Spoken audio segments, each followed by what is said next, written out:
হুমকি তো দিলেন, আস্ফালন তো করলেন পরমাণু বোমার, পাশাপাশি জানিয়ে দিলেন সেই পরমাণু বোমা ভারতের উপর তারা নিক্ষেপ করবেন ধার করে।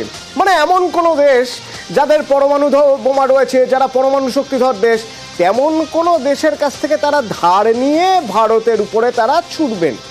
বাহ, মানে নিজেদের দৈন্যতা কতটা দৈন্য সেই জায়গাটাও স্পষ্ট হয়ে গেল তার এই হুমকির মধ্যে দিয়ে।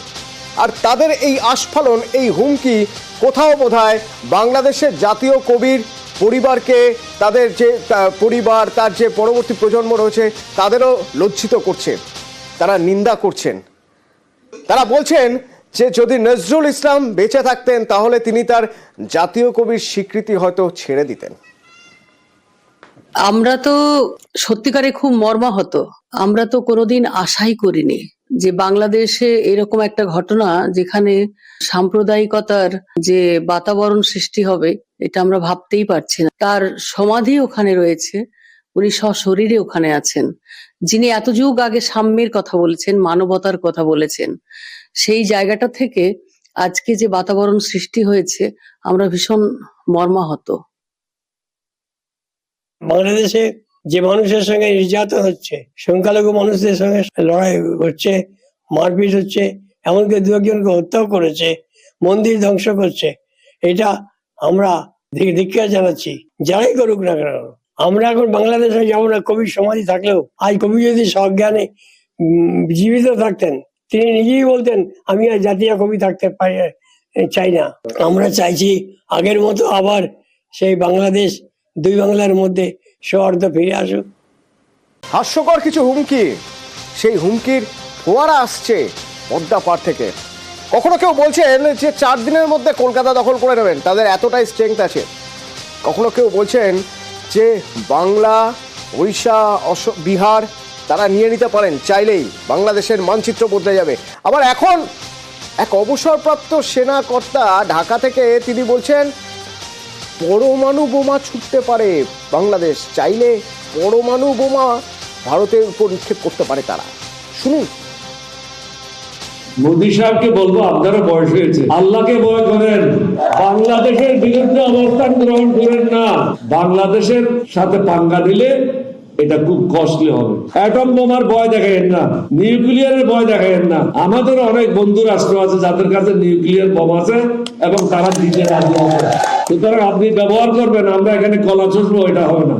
এখান থেকেও নিউক্লিয়ার বোম লঞ্চ করা হবে। টিট ফর ট্যাট, বন্ধুত্ব চান বন্ধুত্ব, শত্রুতা চান শত্রুতা।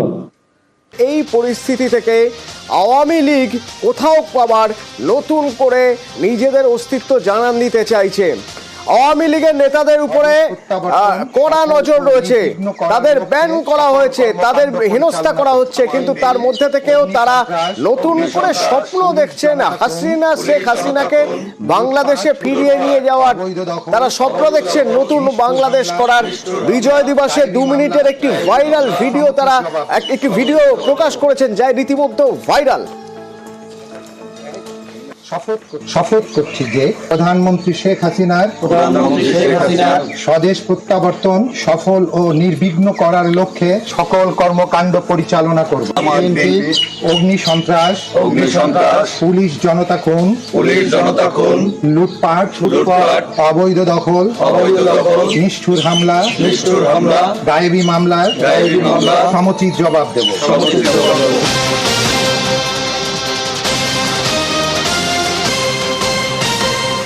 এই মুহূর্তের বড় খবর, আর্চিকর ধর্ষণ ও খুন মামলায় সিবিআই এর সাক্ষ্য গ্রহণ শেষ।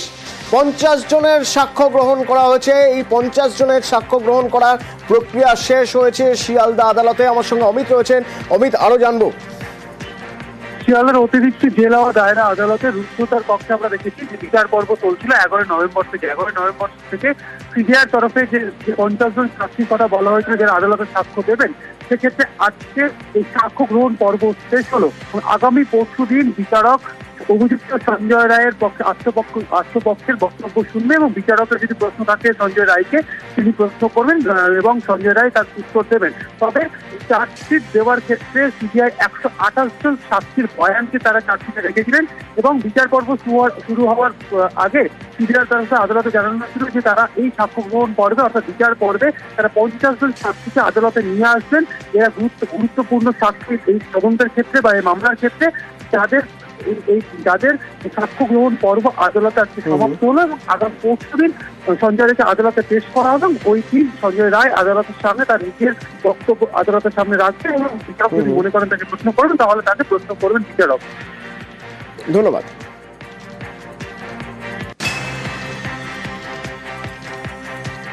আর আপনাদের বলেছিলাম যে এই পাসপোর্ট জালিয়াতিতে ত্রিভুজ চক্র, সীমান্ত লাগোয়া 2 পরগনা এবং নদিয়ায় অবৈধ কারবার, জালিয়াতিতে পাকড়াও পাসপোর্ট কর্মীও, অনুপ্রবেশের সাহায্যের অভিযোগে নদিয়া কৃষ্ণগঞ্জ থেকে ধৃত 1। প্রতিবেশী বাংলাদেশে অশান্তি, সেখান থেকে পালিয়ে আসার চেষ্টা। এই পরিস্থিতিতে ভুয়ো পাসপোর্ট চক্রের মৌচাকে ঢিল মারে প্রশাসন। যত সময় এগোচ্ছে একের পর এক চাঞ্চল্যকর তথ্য আসছে তদন্তকারীদের হাতে, বাড়ছে ধরপাকড়ের সংখ্যাও। পাসপোর্ট জালিয়াতিতে ত্রিভুজ চক্র, 24 পরগনা ও নদিয়ায় চক্রের জাল। ভুয়ো পাসপোর্ট চক্রে একের পর এক গ্রেফতারি, পাসপোর্ট কর্মীও পাকড়াও। সোমবার বসিরহাট পাসপোর্ট সেবা কেন্দ্রের অস্থায়ী কর্মীকে গ্রেফতার করা হয়। ধৃতের নাম তারকনাথ সেন। পুলিশের দাবি, তারকনাথের মাধ্যমে জাল নথি দিয়ে পাসপোর্ট তৈরি করাতেন সমরেশ বিশ্বাস। তদন্তকারীদের সন্দেহ, এই ভুয়ো পাসপোর্ট চক্রের অন্যতম মাথা সমরেশ। রবিবার 7 সকালে বারাসাত থেকে সমরেশকে গ্রেফতার করে পুলিশ। তদন্তকারীরা জানতে পেরেছেন 200-র বেশি ভুয়ো পাসপোর্ট ইস্যু হয়েছে তারকনাথের হাত ধরে। পুলিশের দাবি, সীমান্ত লাগোয়া 3 জেলায় সমরেশের চক্র সক্রিয় ছিল। উত্তর 24 পরগনা, দক্ষিণ 24 পরগনা, নদিয়ায় এজেন্ট ও সাব এজেন্টদের মাধ্যমে অনুপ্রবেশকারীদের সঙ্গে যোগাযোগ রাখতেন সমরেশ। তদন্তকারীদের নজরে ওই 3 জেলার পাসপোর্ট সেবা কেন্দ্র ও কয়েকটি পোস্ট অফিস। অভিযোগ, সেখানে কর্মরত অস্থায়ী কর্মীদের একাংশকে চক্রে যুক্ত করেন সমরেশ। তাদের ঘুষ দিয়ে পাসপোর্ট ইস্যু করাতেন। 5 থেকে 8 হাজার টাকা পর্যন্ত ঘুষ দেওয়া হতো বলে পুলিশ সূত্রে দাবি। তদন্তে উঠে এসেছে, বসিরহাট পাসপোর্ট সেবা কেন্দ্রে যাতায়াত ছিল সমরেশের। ছেলে রিপনের মাধ্যমে অস্থায়ী কর্মীদের সঙ্গে সমরেশ যোগাযোগ রাখতেন বলে জানতে পেরেছে পুলিশ। 12ই ডিসেম্বর এই রিপন বিশ্বাসকে গ্রেফতার করেছিল পুলিশ। তাকে জেরা করে তদন্তকারীদের জালে আসে আরও 2 জন। এদের মধ্যে একজন রিপনের বাবা সমরেশ, আরেকজন দীপক মণ্ডল, যাদবপুর বিশ্ববিদ্যালয়ের পড়ুয়া। তিনি ইএম বাইপাস লাগোয়া পঞ্চশায়রের পোস্ট অফিসে অস্থায়ী কর্মী হিসেবে কাজ করতেন। ও কোনো রকম জড়িত না, এই পার্ট টাইম কাজের জন্য 6-7 মাস করছে। ও জড়িত থাকতে পারে না, কোনো রকম জড়িত থাকতে পারে না। নিরপেক্ষ তদন্ত হয়ে যেন ভালোভাবে ছেলে বাড়িতে আসে। রিপন, দীপক এবং সমরেশ একের পর এক গ্রেফতার। এই 3 জনকে জেরা করেই জালে তারকনাথ সেন। চাঞ্চল্যকর সব নথিও তদন্তকারীদের হাতে। এসবের মধ্যেই সোমবার রাতে নদিয়ার কৃষ্ণগঞ্জ থেকে অনুপ্রবেশে সাহায্যের অভিযোগে গ্রেফতার 1। ধৃত সাগর বিশ্বাস নদিয়া জেলায় পাচার চক্রের মাস্টার মাইন্ড বলে পুলিশ সূত্রে দাবি। নিউজ 18 বাংলা। শুধু কলকাতাতেই 3000-এর বেশি জাল পাসপোর্ট তৈরি। বাংলার জেলায় জেলায় জাল পাসপোর্টের কারবার। ধৃত সমরেশ বিশ্বাস ও সাগরেদদের জেরায় তথ্য পুলিশের হাতে। অনুপ্রবেশকারীদের পাশাপাশি বৈধভাবে আসা বাংলাদেশিদের জন্য জাল পাসপোর্ট তৈরি করতে সমরেশ চক্র। কথা বলবো, অমিত প্রতিনিধি রয়েছেন আমাদের সঙ্গে। অমিত, ইতিমধ্যে যে সমস্ত তথ্য প্রমাণ হাতে এসছে তদন্ত করতে গিয়ে তাতে দেখা যাচ্ছে শুধুমাত্র কলকাতা থেকে 3000 পাসপোর্ট ইস্যু করা হয়েছে বাংলাদেশের নাগরিকদের জন্য এবং এই 3000 পাসপোর্ট ইস্যু হয়েছে সমরেশ এবং তার চক্রীদের হাত ধরেই, এমনটাই তথ্য প্রমাণ কলকাতা পুলিশের হাতে এই মুহূর্তে রয়েছে। এছাড়া জেলার 3টি জেলার কথা বলা হচ্ছে কলকাতা পুলিশের তরফে, 2 24 পরগনা এবং নদিয়াতে, যেখানে এই সমরেশের চক্র কাজ করছে দীর্ঘদিন ধরে এবং গত 5 বছরে যে হিসেব পেয়েছে কলকাতা পুলিশ, তাতে কলকাতাতেই 3000-এর বেশি পাসপোর্ট ইস্যু করা হয়েছে বাংলাদেশি নাগরিকদের জন্য। শুধুমাত্র যে অনুপ্রবেশকারী তা এমনটা নয়, বাংলাদেশের থেকে অনেক বৈধ নাগরিকেরা বৈধ পাসপোর্ট নিয়ে তারা দেশে এসেছেন এবং বিদেশ যাত্রা করার জন্য ভারতীয় পাসপোর্ট ও ভারতীয় ভিসার তাদের প্রয়োজন হতো। তাদেরকে ভারতীয় নাগরিকত্বের সচিত্র পরিচয়পত্র ভুয়ো বানিয়ে এবং সেই সমস্ত নথি দিয়েই তাদের জন্য পাসপোর্ট তৈরি করা হয়েছে বা ইস্যু করা হয়েছে, এই তথ্য কিন্তু তদন্তকারী আধিকারিকের হাতে এসছে, এমনটা কিন্তু পুলিশ সূত্রে জানা যাচ্ছে। আচ্ছা, ভেরিফিকেশন ছাড়াই তথ্য পোর্টালে আপলোড, তদন্তকারীদের নজরে জেলা ডিআইবি অফিসের একাংশ। স্ক্যানারের ভেরিফিকেশনের দায়িত্বে থাকা ডিআইবি কর্মীরা, তদন্তকারীদের নজরে পুলিশের একাংশ।